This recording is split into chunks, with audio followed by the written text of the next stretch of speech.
Hello दोस्तों, आप सभी का स्वागत है बेरोजगार से सरकारी चैनल में। इस चैनल में हम एक ऐसी सीरीज़ चला रहे हैं जो रेलवे ग्रुप डी 2025 को टारगेट करते हुए है। इसमें हम 75 मार्क्स टारगेट कर रहे हैं और इसमें हम डेली प्रिपरेशन कर रहे हैं टास्क वाइज। और ये टास्क आपको वीडियोज़ में मिलते हैं, टेलीग्राम चैनल में मिलते हैं। सेम जो वीडियोज़ में नहीं देख पाते टेलीग्राम चैनल में भी दे दिए जाते हैं। वैसे वीडियोज़ में मेन है, क्योंकि वीडियोज़ देखना ज़रूरी इसलिए क्योंकि आपके कमेंट्स और डाउट्स इस वीडियो में कवर होते हैं। उसी के साथ जो टास्क होते हैं वीडियोज़ में देता हूँ, क्योंकि जो 2-2.5 हज़ार प्लस जो अपने सब्सक्राइबर होने वाले हैं जल्दी, तो ये सब के सब टेलीग्राम पे नहीं है। तो मैं टेलीग्राम पे दे दूंगा तो यहाँ पे कैसे लोग फॉलो कर पाएंगे, इसलिए मैं वीडियोज़ में दे देता हूँ। बाद में फिर मैं टेलीग्राम पे भी दे देता हूँ, कोशिश करता हूँ अगर जैसे टाइम मिले तो वहाँ अपडेट कर दूँ।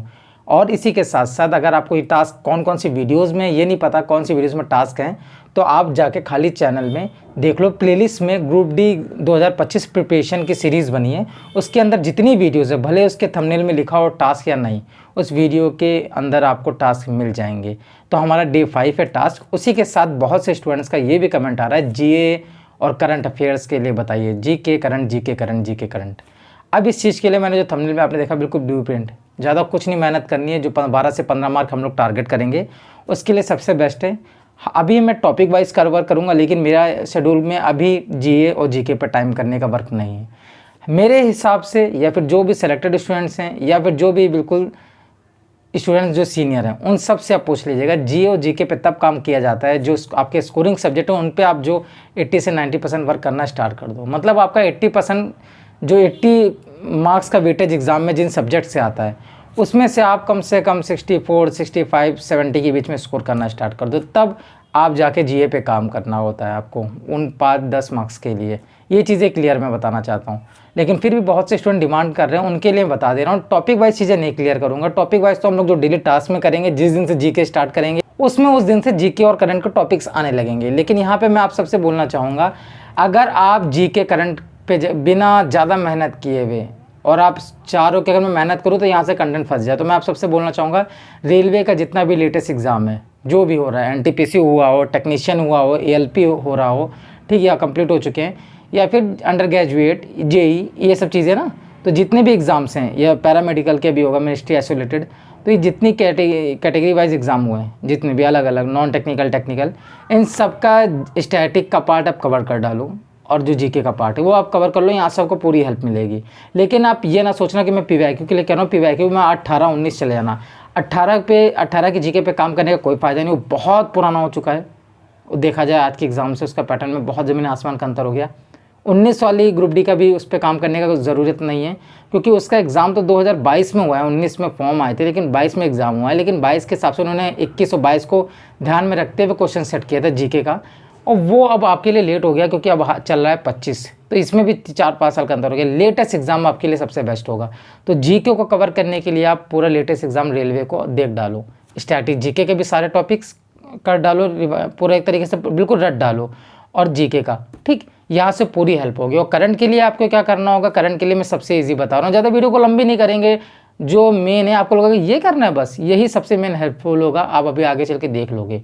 करंट अफेयर्स में दोस्तों क्या करना है, आपको मैक्सिमम जाना है 12 मंथ्स, मिनिमम जाना है आपको 6 to 8 मंथ के बीच में। तो इतने मंथ्स को टारगेट कर लो। आपका एग्ज़ाम जैसे ही हो उसके हिसाब से आप आइडिया लगा लो कि आपका एग्ज़ाम तब होने वाला है, तो कितने मंथ्स का लेके चलना है, ठीक। तो मंथली वाइज करंट अफेयर्स कर डालो उसमें से, और जो टॉपिक से पूछा जाता है वो आपको पीवाईक्यू से आइडिया हो जाएगा। ये सबसे शॉर्टकट तरीका बताया और सबसे हेल्पफुल, जो सबसे ज़्यादा इम्पैक्ट देगा, आपके स्कोर इंक्रीज़ भी आपको करेगा जो आपका एग्ज़ाम में होगा। यहाँ से क्वेश्चन डायरेक्ट लड़ने को मिलेंगे। ये मैंने उन स्टूडेंट्स को बता दिया जो GK current, GK current, GK current पे आवाज़ उठा रहे हैं कि उस पर प्लीज़ बता दीजिए, उस पर कुछ बोल दीजिए, उस पर बता दीजिए। तब भी बोल चुका मैं बार बार कि 26 जुलाई को जैसे ही कोर्ट का रिजल्ट आएगा, ठीक है, जो भी चीज़ें क्लियर होती हैं या फिर ऑफिशियल कोई नोटिस आती है रेलवे ग्रुप डी से रिलेटेड, तब मैं जीके और करंट पे टॉपिक वाइज काम डेडिकेट करूँगा और उस टास्क में भी ऐड करके दूँगा। ये चीज़ थी, लेकिन फिर भी लोग कह रहे हैं हमें बता दीजिए, तो मैं उनके लिए मैंने शॉर्टकट तरीका बता दिया है। अब यहाँ पे दोस्तों हम बात करते हैं टास्क की। टास्क के लिए हर स्टूडेंट कहता है कि कहाँ है, तो वीडियो स्टार्टिंग में छोड़ के चले जाओगे तो पता ही नहीं चल पाएगा। टास्क में दोस्तों हम लोगों ने साइंस में कंप्लीट कर डाला है मिरर ऑप्टिक्स टॉपिक्स को, जिसमें हम लोगों ने रिफ्लेक्शन ऑफ लाइट और उसी के साथ ह्यूमन आई कंप्लीट कर डाली है। अब यहाँ पे दूसरी बात करते हैं रीजनिंग की। रीजनिंग में हम लोगों ने क्लासिफिकेशन, एनालॉजी प्रैक्टिस कर डाली है, और मैथ्स में परसेंटेज, इन सभी टॉपिक्स का हम लोग ने कंसेप्ट क्लियर कर डाला, रिवीजन कर डाला, प्रैक्टिस कर ली, टाइप ऑफ क्वेश्चन की सेल्फ जो कहते नहीं है सेल्फ स्टडी के थ्रू प्रैक्टिस कर ली, उसके बाद मॉक फॉर्म में सेक्शनल में प्रैक्टिस कर ली। तो स्पीड पे भी एक्यूरेसी पे सब पे काम कर लिया। जिनका नहीं हुआ अच्छे से और भी कर सकते हो, आप इस टास्क के पीछे भी चल सकते हो, ऐसा नहीं बस इस टास्क को फॉलो करते हो चल, जरूरी नहीं कि जिस दिन मैंने जो टास्क दिया उसी दिन कंप्लीट करना है। अगर आपका भी अच्छे से बेसिक्स नहीं क्लियर किया तो उसको कर लेना अच्छे से, साथ साथ भागने के चक्कर में जल्दी जल्दी ये नहीं कि साथ में चलना है तो पीछे तो बेकार, फिर मार्क्स में कुछ अंतर दिखेगा नहीं। इसलिए आप अच्छे से क्लियर करते हुए चलना, भले आप मेरे 2-3 टास्क के पीछे चल लो 2-3 डे, लेकिन फॉलो कर रहे हो, ये सबसे बड़ी बात है। वो टॉपिक्स क्लियर कर रहे हो जो मैं मोस्ट रिपीटेड एग्जाम में जिनसे क्वेश्चंस आ रहे हैं, सबसे ज़्यादा मोस्ट इंपॉर्टेंट टॉपिक्स हैं, मतलब जो आज के ट्रेंड को रेलवे के लेटेस्ट एग्जाम में भी और 18-19 के हिसाब से भी ये चीज़ें क्लियर है। तो ये हमारा हो चुका है सब। आज हम मैथ्स में स्टार्ट करेंगे प्रॉफिट एंड लॉस। अब हमारा परसेंटेज क्लियर हो गया, उसी से सिमिलर जो एक टॉपिक है मैथ्स में प्रॉफिट एंड लॉस, इसका भी सिंपल है। पहले आज कंसेप्ट क्लियर करना है, कंसेप्ट समझना है, फॉर्मूला देखने। आज भी मैं फॉर्मूला क्यों कह रहा हूँ, फॉर्मूला अगर आप रटे रहोगे, मैथ्स अगर आपको ज़्यादा जिनको हार्ड लगती है ना, वो बहुत उनके लिए ईजी बन जाएगी। तो फॉर्मूला और कंसेप्ट, बेसिक चीज़ कि इस चैप्टर में बेसिक है क्या और उसके फॉर्मूला, ये चीज़ें आपको करनी है, जैसे परसेंटेज में करवाया था। दूसरा मैं आपसे बोलूँगा, मैथ्स का हो गया प्रॉफिट एंड लॉस। रीजनिंग में हम लोग ने क्लियर कर लिया है क्लासिफिकेशन, ठीक, उसी के साथ हम लोग ने क्लियर कर लिया है एनालॉजी। तो आज हम लोग जो टॉपिक क्लियर करेंगे वो हम लोग का होगा सिलोगिज्म। इस टॉपिक को कवर करना आपको औरों से आगे ले जाएगा, क्योंकि जो बच्चा 10th-12th वाला भी होगा ना, वो 10th-12th वाले के साथ भी एक सीन रहता है। वो 10th-12th करके भी आगे अगर एग्ज़ाम की तैयारी करने आएगा तो अगर रीजनिंग पे 2-3 क्वेश्चन 4 क्वेश्चन तो ऐसे बना लेगा, हफ्ते भर पढ़ाई कर लेगा तो 10-15 मार्क्स ऐसे लिए आएगा। और अगर लग के पढ़ाई कर ले 30 दिन तो पूरी रीजनिंग में अच्छा स्कोर करना स्टार्ट कर देगा। रीजनिंग में कुछ टॉपिक्स पे काम करना होता है जो बहुत इंपॉर्टेंट है, टाइम टेकिंग है, जो जिस पे मेहनत सच में करनी होती है। तो उनमें से एक टॉपिक है सिलोगिज्म। ऐसे कथन निष्कर्ष के भी कोई टॉपिक्स आते हैं, पजल्स के आते हैं, सिटिंग अरेंजमेंट आते हैं, और भी टॉपिक्स हैं, ठीक। तो यहाँ पे हम स्टार्ट करें आज सेकंड जो डे 2 हमारा, उस पर हम सिलोगिज्म करेंगे। इसके आज की डेट में किसी भी स्टेट एग्जाम को उठा लो, किसी भी सेंट्रल एग्जाम को उठा लो, और रेलवे को खुद किसी एग्जाम को उठा लो, इसमें सिलोगिज्म के टॉपिक फिक्स हैं, मतलब ये टॉपिक फिक्स है, इससे क्वेश्चन फिक्स हैं। तो इस टॉपिक को हमें कवर करना है आज सेकंड डे, जो हमारा सेकंड टॉपिक है रीजनिंग में, और डे 5 का हमारा टास्क है। अब यहाँ बात करेंगे जो साइंस का। साइंस में हम लोग ने कर लिया है, जो सारे टॉपिक्स बता दिए ये सब हो चुके हैं। आज हम लोग करेंगे यूनिट एंड मेजरमेंट। बहुत छोटा टॉपिक है, आज आराम से हो जाएगा, ठीक। इसको कवर कर लेंगे, फिर कल रिवीजन का देखेंगे, लेकिन आज इसको करते हैं। जब नया टास्क है तब बताएंगे। ये बहुत छोटा टॉपिक है, इससे 18 में क्वेश्चन बने थे, 19 में बने थे, ठीक। तो ये टॉपिक भी इंपॉर्टेंट है, और उससे आज एक्सपेक्टेड क्या, और मैं कह रहा हूँ ना, हर चीज़ देखते आ रहा हूँ जो एग्जाम में बन चुके हैं, बार बार बन रहे हैं, और एक्सपेक्टेड भी है कि यहाँ से क्वेश्चन बन जाए। तो यूनिट एंड मेजरमेंट भी हम लोग आज देखते हुए चलेंगे, छोटा सा टॉपिक है। ये चीज़ें क्लियर है, और आपके कोई भी डाउट्स है कमेंट बॉक्स में ज़रूर बताना। बहुत से स्टूडेंट ने कह दिया था वीडियो ज़्यादा लंबी ना किया करो, ज़्यादा वो ना किया करो, जल्दी जल्दी चीज़ें बता दिया करो, शॉर्ट, या अपने टास्क नीचे दे दिया करो, ऊपर दे दिया करो। मैं सबके सुन के कन्फ्यूज़ हो गया हूँ कि मुझे एटलीस्ट करना है क्या है।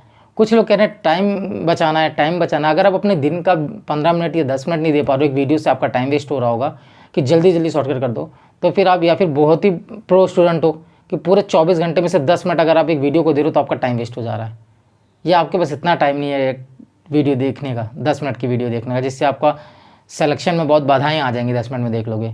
अगर ऐसा होता तो आप मुझे फॉलो ना कर रहे होते, वीडियोस देख ना रहे होते, और आप देख रहे हो तो 10 मिनट नहीं दे पा रहे हो। तो ये सब चीज़ें आपको देखनी खुद चाहिए, क्योंकि मैं निःशुल्क सेवा आपके लिए कर रहा हूँ, मेरा कोई बेनिफिट नहीं है। मेरी वीडियोस पे देख लीजिए, मेरी वीडियोस पे 20-20, 21 हज़ार व्यूज़ आ रहे हैं, 18-18 हज़ार, 16-16, 8-8 हज़ार, 5-5, 7-7 हज़ार।